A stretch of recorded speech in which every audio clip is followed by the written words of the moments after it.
قرض دینے کے بڑے فضائل حدیثوں میں یہ مضمون ملتا ہے کہ کوئی بندہ اگر کسی کو قرض دے، یعنی مثال کے طور پہ آسان لفظوں میں سمجھا دیتا ہوں کہ 50,000 روپے آپ نے کسی کو 1 مہینے کے لیے قرضہ دیا،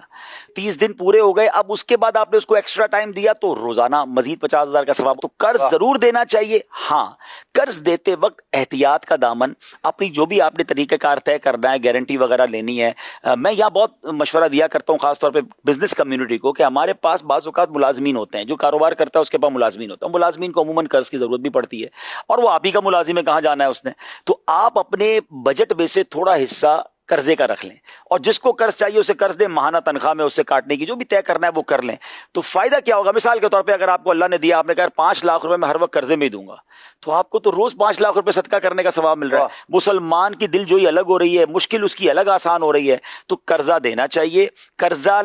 وصول کرتے وقت آسانی دینے والوں کی بھی مغفرت کی بشارتیں موجود ہیں کہ بندہ وقت دے دیتا تھا اور قرض کو مفلس ہوتا تھا اسے معاف کر دیتا تھا، حالانکہ گناہ گار تھا، اللہ نے اس وجہ سے اس کی بخشش فرما دی۔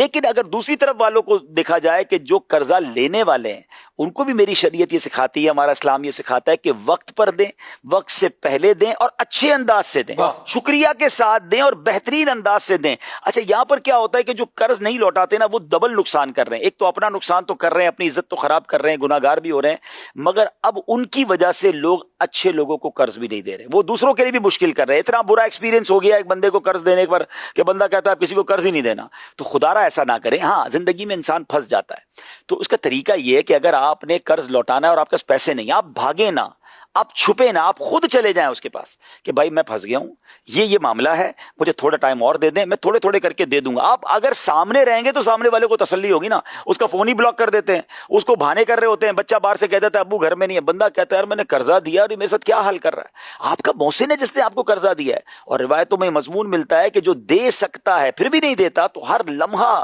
اس کے گناہوں کا میٹر جاری ہے۔ تو کیا پیارا مذہب ہے، دینے والوں کو کہا جا رہا ہے ضرور دیجئے، اجر زیادہ ہے، اور لینے والوں سے کہا جا رہا ہے کہ وقت پہ اچھے انداز سے لوٹا دیجئے۔